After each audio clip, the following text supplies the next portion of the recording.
Brandon, I told you, I don't want you in this video. Not Brandon, you dipstick. Wait, what? Who is it? Oh, come on, man. Who do you think it is?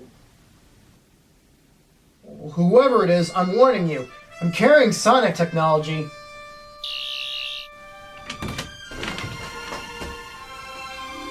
Oh my god. Sup, broski? You're me. Well, it's obvious, isn't it? I'm you from the future. Why exactly are you here? Well, I wanted to give you a little bit of help. We'll switch sides. I'll sit where you're sitting, and you go over there and finish with the countdown. How about that? All right, that seems fair enough. Great. Get yourself over there, son. You gotta finish this damn thing.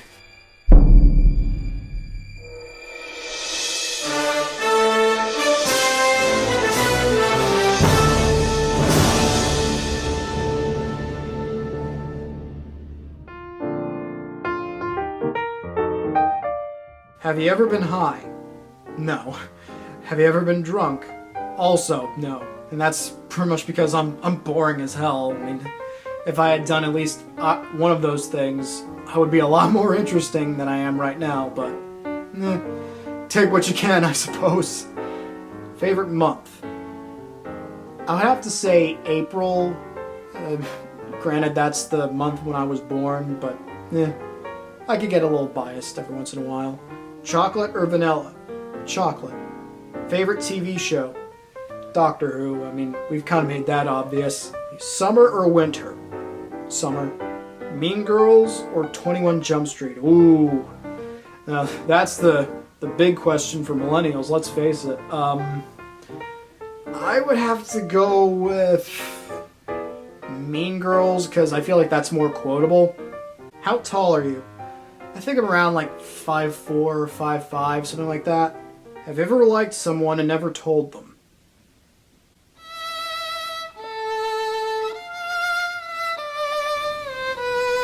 Yes. Anyway. Number 4. Spider-Man 2. Face it, folks, you knew I'd be talking about Spider-Man somewhere in this video. And for those keeping score at home, I can honestly say that my channel relies on a few recurring subjects. Living in 8 bits, Doctor Who, me making a huge fool of myself, and Spider-Man. In this one, Peter Parker, played by Tobey Maguire, is trying to balance a lot of things in his life. His job at the Daily Bugle, his college classes, trying to have time for the people he cares about, all that while, of course, keeping the city of New York safe as our friendly neighborhood Spider-Man. But Peter notices that his powers are starting to wear off, and the only way he can have a real normal life is to give up being Spider-Man once and for all. Meanwhile, Harry introduces Peter to a scientist that he idolizes, Dr. Otto Octavius, played by Alfred Molina, who created a system of 4 mechanical arms that fused to his body. When an experiment of his goes horribly wrong, Octavius vows to recreate it, not caring about the damage it would have on the city, and he becomes the maniacal Dr. Octopus. So Peter must choose between having the normal life he's been wishing for, or donning those red and blue webbed tights of his to stop Doc Ock from potentially wiping out New York City. Obviously, a lot has changed since this movie came out in 2004. Superheroes and comic book movies are bigger and more popular than ever before. In fact, many of our beloved big screen crime fighters of the past were given countless reboots to try to fit in with our super society, if you will. Even Spider-Man was rebooted, much to the dismay of this fool over here. That just tells me that Hollywood is running out of ideas. And they want to reboot Spider-Man by putting him back in high school. What is their problem? And over the years, this version of Spidey, with 3 movies directed by Sam Raimi, had started getting a lot of backlash from fans over certain casting choices, performances, story moments, changes from the original source material, and a certain sequel that disappointed most people. But I'll talk about that one some other day.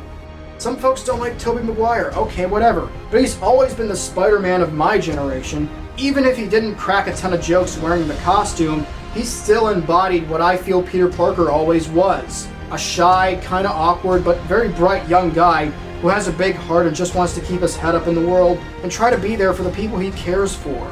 Some people don't like Kirsten Dunst's Mary Jane, whatever. I thought she was better here than in the first film. And the rest of the supporting cast, like James Franco and Rosemary Harris, all give good performances as well. Alfred Molina's Doc Ock is still one of the best comic book movie villains of all time. And of course you can't talk about Spider-Man 2 without mentioning J.K. Simmons as J. Jonah Jameson. My god, he's just pitch perfect as that character throughout all three of Sam Raimi's films, this one especially. I'm sure some could imagine that character played by someone else, but speaking for the rest of the internet, yeah, we really don't want to. In fact, hey Kevin Feige, bring J.K. Simmons back for John Watts' Spider-Man movie for 2017. Look, nobody's gonna care about the continuity problems or anything like that. And plus, from what I can tell, you tend to look for actors that are considered to be prime talent. And Simmons won an Oscar last year for his performance in Whiplash. I mean, come on! How could anybody replace this? Could you pay me in advance?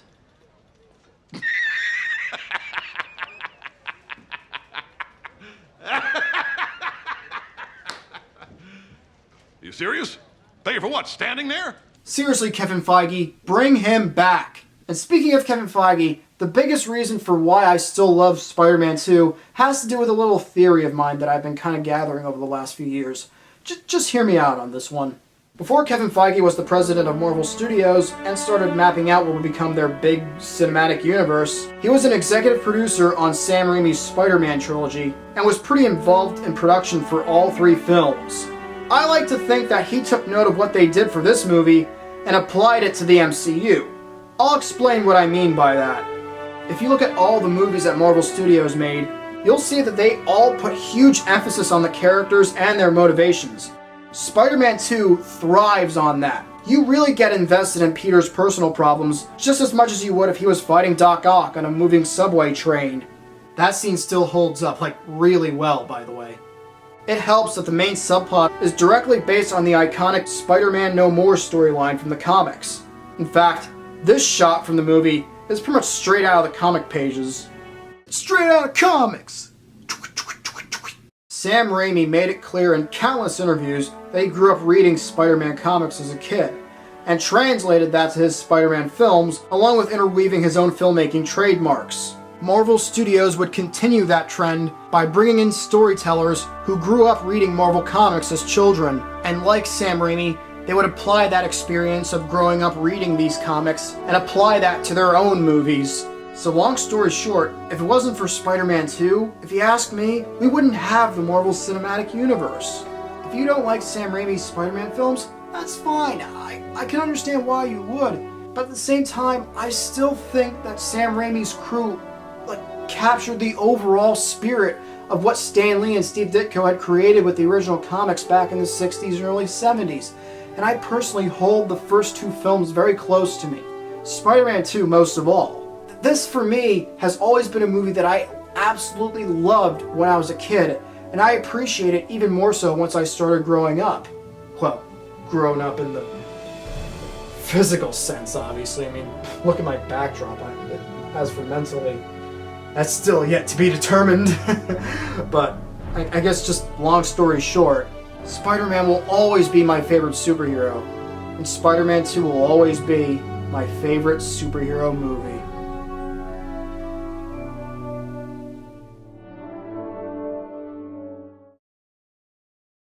My next guest is a good friend of mine. I met her back at the Main Stage Film Program in 2013. She was one of the main crew members for my short film special, and she even popped up in my Ant-Man review. So let's give a big hand for the wonderful Miss Shannon Hearn. Hi, I'm Shannon Hearn. I met Marc back in 2013 at Main Stage Film Camp, and God, that was such a long time ago. My favorite movie is none other than Mad Max Fury Road, the one that recently just came out, and oh my gosh, I love this movie with a fiery passion. It is one of the best films, hands down, that I've ever seen in my entire life. I mean, I've never watched the Mad Max films before I saw this one. It was kind of like an impulse decision thing. Like, I was sitting there on an afternoon and I was just like, I'm bored, what should I do? And then I was just like, oh, I guess I'll go see Mad Max Fury Road. And oh my gosh, after walking out of this movie, I felt like a changed person. And everything in this movie is so interesting. Although it is Mad Max, I feel as though that Charlize Theron's character is more of the main character in this movie. And I feel like Furiosa was very empowering towards me as a woman, which is very good in an action film, because typically guys gravitate towards action films, but there was a element for females in the movie, which is a lot of women empowerment, as much as you wouldn't think so from the beginning of the movie. And I just thought overall this is a great movie, and it is my favorite movie of all time, hands down. So yes, I love Mad Max Fury Road. Yes. Shannon, thank you so much for being part of this. It really means a lot to me. She has a YouTube channel, by the way, that you guys should check out. I think it's called YOLO Plus, I think. Oh no, it's actually called that. So just click that box at the top left corner of the screen and check out some of her videos and give her lots and lots of support. Number 3. Chasing Amy. I made a review for this movie back in 2014, so I'll try not to go too long on this one. Released in 1997, it's written and directed by Kevin Smith, one of my all-time favorite filmmakers and one of my personal heroes as well. Ben Affleck stars as comic book artist Holden McNeil, who with his best friend Banky Edwards, played by Jason Lee, created an indie comic book series called Blunt Man and Chronic. If you've seen any of Kevin Smith's movies, you'll know that those two characters look very familiar. Holden falls in love with fellow comic artist Alyssa Jones, played by Joey Lauren-Adams, only to find out that she's gay, and the two develop a very deep friendship. But the closer they get, the more Holden discovers secrets about her past that could get in the way of their relationship. The performances from the 3 lead actors are all great. They never feel like actors giving a performance. They genuinely feel like people you would know or would have known in your own life. I also like how this movie looks, especially all the scenes that were filmed in New Jersey, and that's all thanks to cinematographer David Klein, who gives the movie a raw, gritty look to it to complement the tone of the movie. And of course, the writing and the dialogue in this movie is just poetry to me, perfectly balancing Kevin Smith's trademark raunchy humor with a lot of heart and honest emotion. There's one scene in particular that always stands out for me, when Holden reveals his true feelings to Alyssa. I'll go out on a limb here and say that this scene is the most emotionally honest portrayal of love that I have ever seen in a movie, ever. Like, you really feel all that pent-up emotion that Ben Affleck's character has, and even as someone who has never been in a romantic relationship before for very obvious reasons, I still relate to it wholeheartedly. And I don't care if some people tell me things like, oh, Kevin Smith's a hack, I hate him, he's so annoying, or oh, Ben Affleck's a terrible actor, he's gonna be the worst Batman ever. Yeah, this scene always makes me think otherwise. Hashtag Batfleck for life. In fact, the short film that I made back in 2013 called Special wasn't just influenced by my own personal experiences, but was also heavily influenced by this movie, Chasing Amy. Just to wrap this up, of all the romantic comedies out there, this is the most relatable one that I've ever seen. To be fair, it's not for everyone. If you don't like this movie, that's fine, I won't knock you for it. But even still, this connected with me in ways that most movies about love and relationships have never really done before. You don't have to be gay, straight, bisexual, or anything else to really understand the themes the story contains. I was a fan of Kevin Smith before seeing this movie, and after watching it, he became, like I said before, not just one of my favorite filmmakers of all time, but one of my personal heroes. And I'll always be grateful for that. He thinks just because you don't say anything, it'll have some huge impact when he does open his fucking Jesus mouth. Christ, why don't you shut up? I was yapping all the time. Give me a fucking headache. Before I introduce my next guest, someone that I'm a huge fan of, by the way, I'll give you a little bit of backstory as to how I got him involved with this. I saw him at a convention this past year. He was signing autographs and so on. I gave him something to sign. And then I told him about my YouTube channel and how I've been making videos for almost 6 years now. And he was really, really impressed by all that. And that just, put a big smile on my face. And then I told him about my 200th video and how I've been getting a bunch of friends together and having them talk about their favorite movies. And then I asked him if he would want to share his favorite movie as well. And he said, yeah, sure, that sounds great. Just so you guys know ahead of time, he's only in this for about 6 seconds, and that's because there were, I think, like 2 or 3 people behind me waiting in line, and it would be unfair to keep making them wait, so if anything, I'm just glad he said yes to being in this at all. And he did make a video where he talked about his favorite movie a couple years ago, so I'm using that as like the bulk of his segment here. But anyway, guys, it is a huge honor to introduce the one, the only, the nostalgia critic himself, Doug Walker! My name is Doug Walker, and my favorite movie is Brazil. Why? Because it has everything that I love. Surreal images, dark comedy, over-the-top jokes, dramatic intensity, and that otherworldly atmosphere. One of my favorite books is George Orwell's 1984, and Brazil is something of a comedic version of that. It shows how bureaucracy is killing us, materials are more valuable than life, and mankind's constant quest to deny responsibility. The images at times are cartoony and strange, but can also get creepy and disturbing, much like the tone of the film. Its futuristic world we can see very much in our own world today, in how needlessly complicated we make things to supposedly make our lives easier. Its only downfall, in my opinion, is the action. Director Terry Gilliam admitted that he couldn't really think of many creative ways to show people hurting each other. But aside from that, I truly love this film. I love how warped it is, I love how dark it is, I love how straight to the point it is, and of course I love how uncompromising it is. Every time I see it, I notice something new. Something in the background or even the foreground that I never caught before. I love films that constantly continue to evolve as time goes on, and how what's trying to say only grows more and more true. This is one of those movies I could watch 1,000 times and never be tired of it. It's unique, it's creative, it's my all-time favorite movie. Mr. Walker, thank you so much for being part of this. It really means a lot to me. I'm a huge fan. Your nostalgia critic videos have really made my high school years a lot more bearable, and I'd actually like to one day work with you on one of those videos, so thanks, Doug. I really appreciate that. Number 2. Hey Mark, wait! Do you mind if I take over for this one? I mean, I guess so. Why do you ask? I mean, I said I was going to help you, right? Well, yeah, I mean, that's what you said. You know what? Yeah, go ahead, man. You do that while I go use the bathroom. Alright, great. It only makes sense considering I'm dressed for it. Number 2. Back to the Future. Man, what's there to say about this movie that hasn't been said, you know? It's just like what we just said with Shawshank Redemption. It's one of those movies that just feels perfect from beginning to end. People say that it was the perfect screenplay, and I got no reason to doubt that.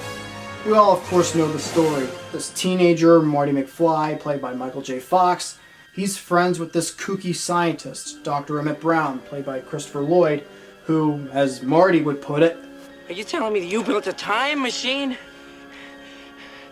Out of a DeLorean? And said time machine sends Marty back in time to the year 1955, when his parents would have been his age.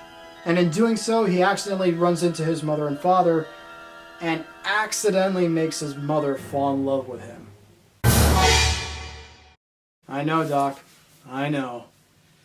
Oh my god, it's actually really hot in here. I'm taking my jacket off. Just so you know, my room is actually a lot more humid than you'd think. But anyway, Marty must find a way to get his parents to fall in love with each other, or else he'll be erased from existence. And with the help of Doc Brown's younger self, generate 1.21 gigawatts of electricity inside the DeLorean so they can send him back to the year 1985. Next Saturday night, we're sending you back to the future! You know, I first saw this movie when I was 9 years old, And it must have been the scene when Marty hooks his guitar up to that huge amplifier, and like when he like strikes a chord, it like blows up. It got me like right at that moment, you know? It's like, it's one of those moments where like, okay, you got me there. And it was during that time when I was around like 9 or 10 years old, when I was like trying to be like Michael J. Fox and Marty McFly. Like I tried dressing like him. I tried skateboarding for a few weeks. That didn't work out so well. Although I will say that in the future, I do learn how to play the guitar. All the performances from all the actors in this movie are fantastic, not just from Michael J. Fox and Christopher Lloyd, but also from all the supporting cast. Leah Thompson as his mother, Lorraine, Crispin Glover as his father, George, Thomas F. Wilson as Biff Tannen. And then there's the score from Alan Silvestri, which is like hands down one of the most iconic movie scores ever made. It's like once you hear like the first few notes, you instantly recognize what it is. I find it ironic how this is a time travel movie, and yet it feels timeless. Like, it doesn't matter if the movie takes place in 1985 or 1955 or whatever. It's the themes of this movie that feels timeless. The whole generation gap between Marty and his parents. That whole philosophy with Doc Brown, where it's like, if you put your mind to it, you can accomplish anything. The idea that one small event can create like a huge impact over time. It's just really, really something to admire. In fact, during RetroCon 2015, I got to sit inside the DeLorean. Yes! And hey, I love the sequels too. They obviously don't like match the original, but they're still really fun to watch. They're definitely better than most blockbusters these days. I mean, there's really not much else I can say, but I love Back to the Future. I'm sure you do as well. And I guarantee you people will still continue to love this movie for years and years and years and years and years and years to come.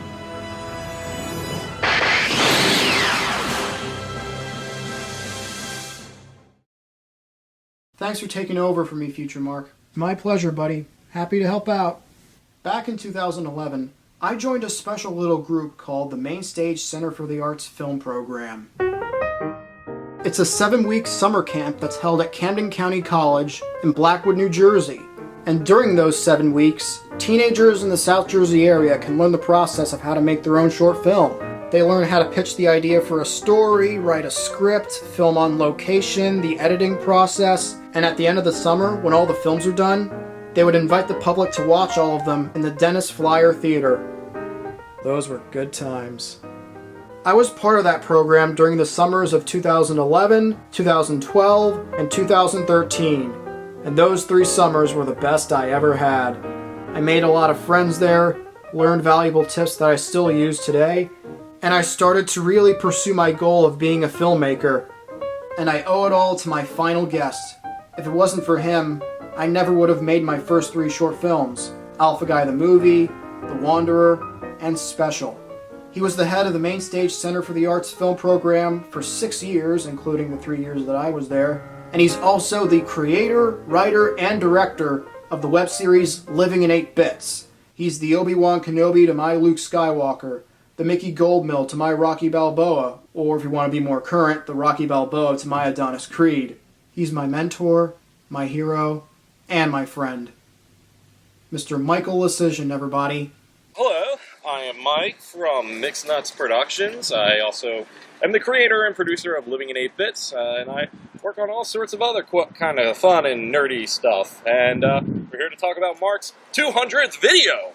You know, he's counting down his favorite movies, and he asked me so kindly to talk about my favorite movie. And a lot of people know this about me, but my favorite movie is Who Framed Roger Rabbit. I think it is an absolutely perfect movie, top to bottom. And it molds so well film noir and 1940s, 50s cartoons. It takes all these characters that you would never see together. You will never see again Mickey Mouse and Bugs Bunny sharing a scene together in an actual official licensed product. The dueling pianos of Donald Duck and Daffy Duck.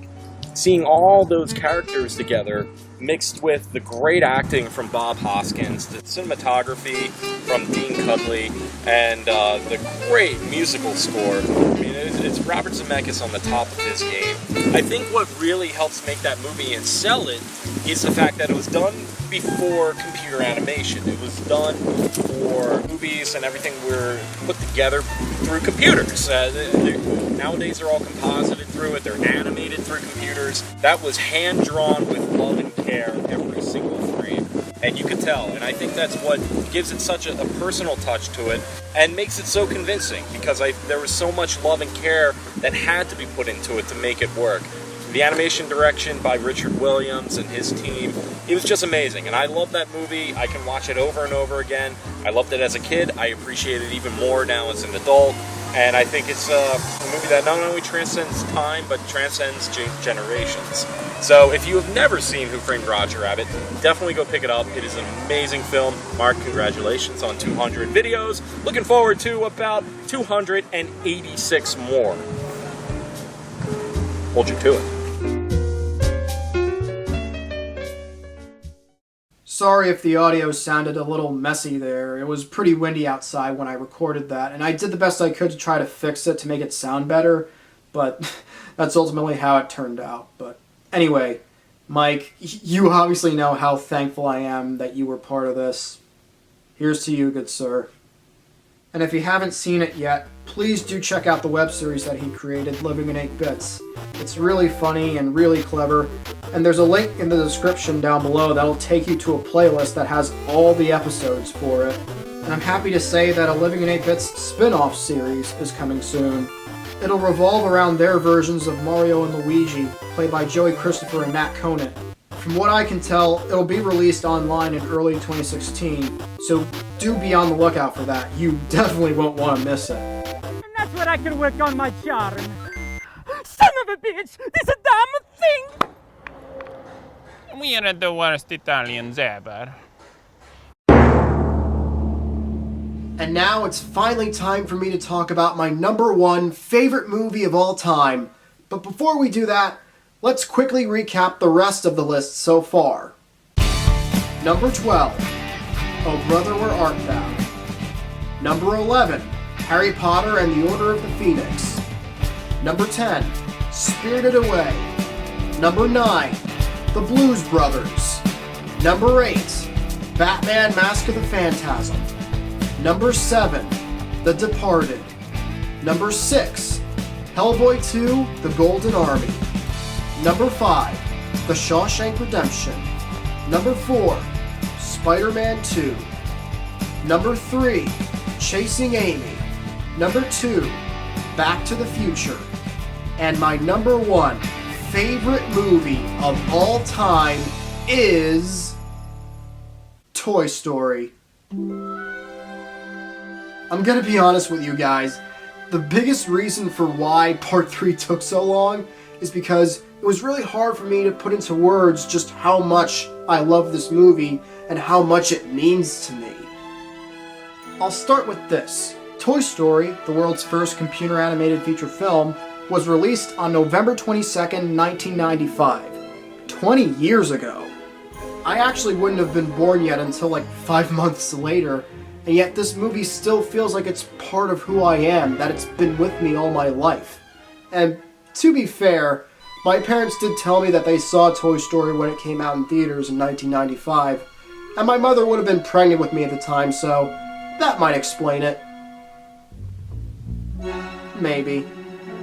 In a world where toys come to life when no one's around, there's Woody the Cowboy Doll, played by Tom Hanks. He's the leader of a group of toys that are owned by a kid named Andy.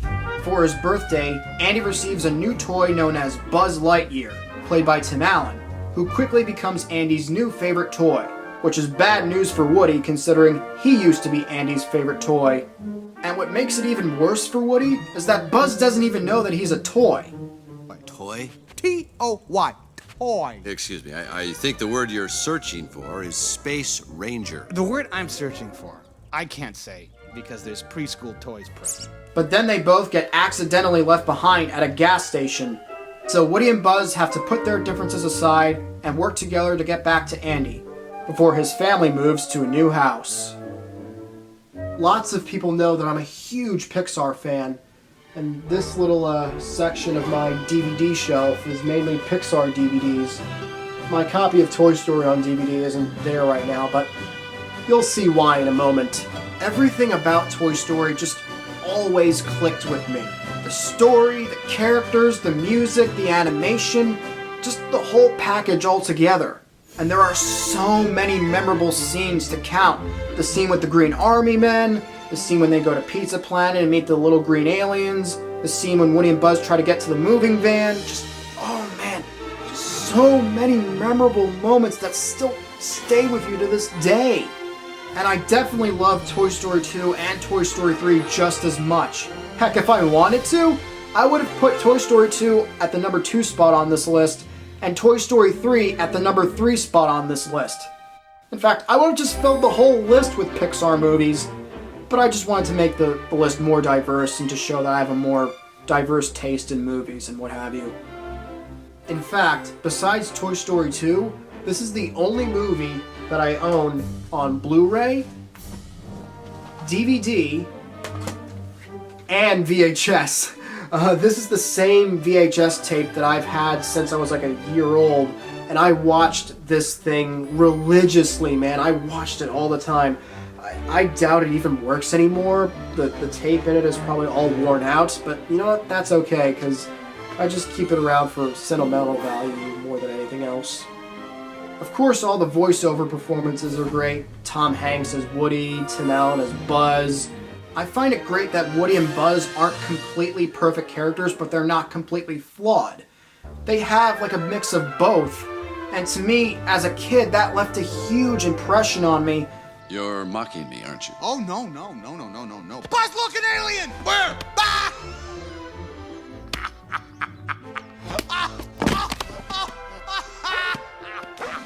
And what's great is that the main characters in Woody and Buzz are just as funny and as memorable as the side characters like Wallace Shawn as Rex, Don Rickles as Mr. Potato Head, John Ratzenberger as Ham, Jim Varney as Slinky Dog, Annie Potts as Bo Peep, and they're all performances that are instantly memorable and very relatable in a lot of ways. And the animation still holds up really well if you ask me. I mean, we all know that after Toy Story, Pixar would continuously advance their technology and improve the way their movies look. But I gotta say, after 2 decades, the animation for the first Toy Story still looks really good. Maybe some of the human characters don't look as great today, but come on. This was their first movie. They had to start somewhere. The music from Randy Newman is really good, as well as the songs that he wrote for the movie. And I know there are lots of people who tend to make fun of Randy Newman's music style, but even they have to admit the stuff that he did for Toy Story was really good. And I'm sure somebody's gonna ask me, oh, who's your favorite, Woody or Buzz? Honestly, I've always loved Woody more. Yeah, he can be a little mean and cruel in some moments for this, but to me, he's always felt like he was the most human out of the two. When all is said and done, Woody just wanted what was best for the entire group, even if some of his own little personal goals was sprinkled in here and there. And to me, Woody has always been the more compassionate character, like he's the one that the toys can always rely on. In fact, I want to show you something. This is my Woody doll. I know I'm really spreading myself thin here, but it's my 200th. I can do what I want. Anyway, I've had this guy since I was like 2 or 3 years old, and I can't seem to remember a time in my childhood where I didn't have a Woody doll by my side in any way, shape, or form, or whatever. And I would always take this guy everywhere I went. And I want to tell you a little story about him. When I was 3 years old, my family and I went to Puerto Rico to visit my grandparents and my relatives down there. And the thing about my grandparents' house is that they have this really long balcony, patio type area. It stretches from like the front of their house to like the left or right side or whatever. And I was playing with Woody up there. I must have like misplaced his hat somewhere in their backyard. And the thing about my grandparents' backyard is like it's a jungle in there. It's literally like walking through like the Amazon or the Amazonian jungle or or the rainforest or whatever. It's like all these like massive trees that are like pretty much skyscraper length, and I was looking for his hat, and I was looking through everywhere to find it, and we couldn't find it anywhere. I was so devastated because I knew I couldn't have Woody without his hat. I mean, it's like that whole thing in Toy Story 2. What's a cowboy without his hat? And oh man, I'm really stretching myself thin here, but whatever. Anyway, we actually had to leave Puerto Rico. We had to go back home without finding his hat. I was so sad. And a couple of weeks later, I think, we got something from Puerto Rico, and it was Woody's hat. They actually found it a few days after we left. I wanted to tell you this story because I wanted to give you just a slight hint of just how much this movie means to me and how much these characters mean to me. And I've seen this movie and Toy Story 2 and 3 so many times to the point where it feels like these characters are like family to me. I've mentioned many times before that my life goal is to one day become a professional filmmaker and screenwriter, and my goal with that, a goal within the goal, is that I hope that the stories that I tell might just inspire someone in the same way that Toy Story inspired me. If that happens, then I'll know that I've done my job well. Heck, my other life goal besides being a filmmaker is to one day visit Pixar Animation Studios. They're located in Emeryville, California. I hope to one day visit there and meet the main creative people at Pixar, John Lasseter, Lee Unkrich, Andrew Stanton, Pete Docter. They were all also the men that created Toy Story. I hope to one day meet them and tell them just how much Toy Story has meant to me after all these years. And it's pretty much for all those reasons that Toy Story was, is, and always will be my favorite movie of all time. There we go, Woody. Best seat in the house. And this is why I'll probably never find a girlfriend. Whew. You are a sad, strange little man, and you have my pity. Farewell. Well, Mark, you did it. You finally finished your 200th video. How do you feel? Pretty good. Pretty good. I mean, obviously this turned out to be a lot longer than I wanted it to, but then again, it turned out to be a lot better than I expected, so I'm at least happy for that. I'm glad to hear that, Mark. So, with that said, it's time for me to go. Wait, you're leaving? But why? Why are you leaving? Well, I'll be honest. The timeline pretty much altered and your future changed, which pretty much means that I'll be erased from existence. Oh, man, that means all that stuff in my future's never gonna happen now. Like getting to make 500 videos. Hey, don't sweat it. We just finished our 200th video. That's a pretty big hurdle if you ask me. So it's like, don't worry about trying to make it to 500 videos, alright? You got 200 under your belt. The rest is just smooth sailing from now on, right? Yeah, that's right. And hey, maybe that stuff still ends up happening, you know? I mean, it's just like Doc Brown said, the future's what you make of it. So, just be sure that you make it a good one. For both of us. You got it. And thanks for your help, by the way. I really appreciate it. My pleasure, buddy. Before I go, I want you to have something. It'll be on your right just about now. Is that what I think it is? This was my first camera! I used this to make my first YouTube video. That's right. I reprogrammed it to be like a vortex manipulator, so you can travel through time. Think of it as a way to bring it all full circle, you know what I mean? Nice. Thanks, man. And hey, maybe I could use this to see the new SpiderMan reboot before anyone else, am I right? Yeah, I know, right? Anyway. Good luck, Mark. I'm counting on you. Good luck to you too, Mark. Alright. Holmesy?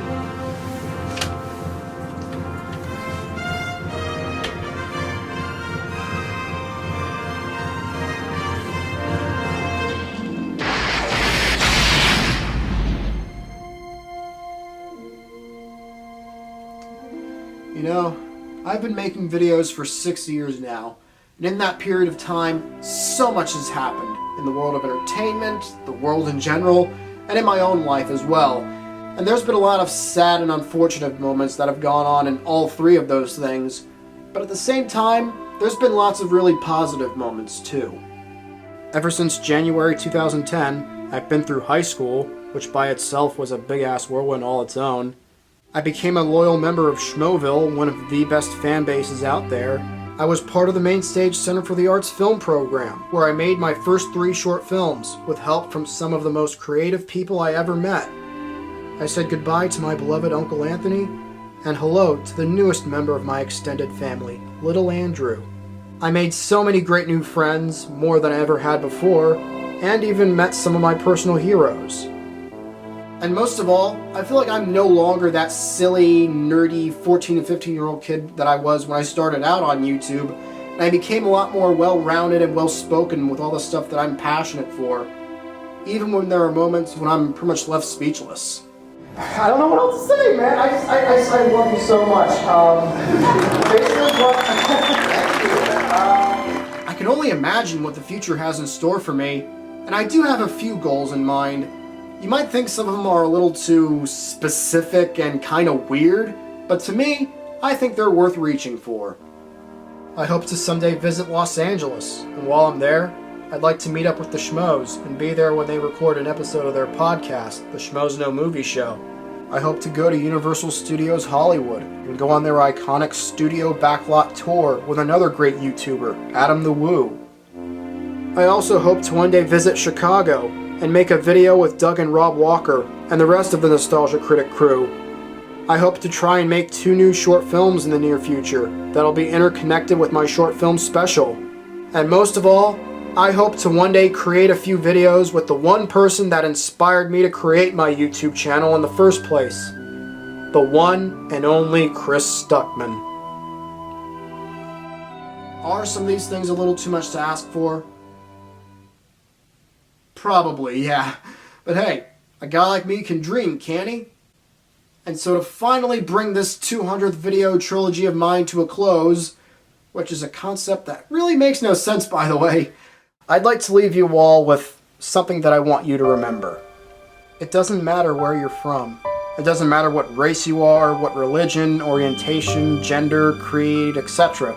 It doesn't matter the time, the place, or the situation, whether it's personal, local, national, or international.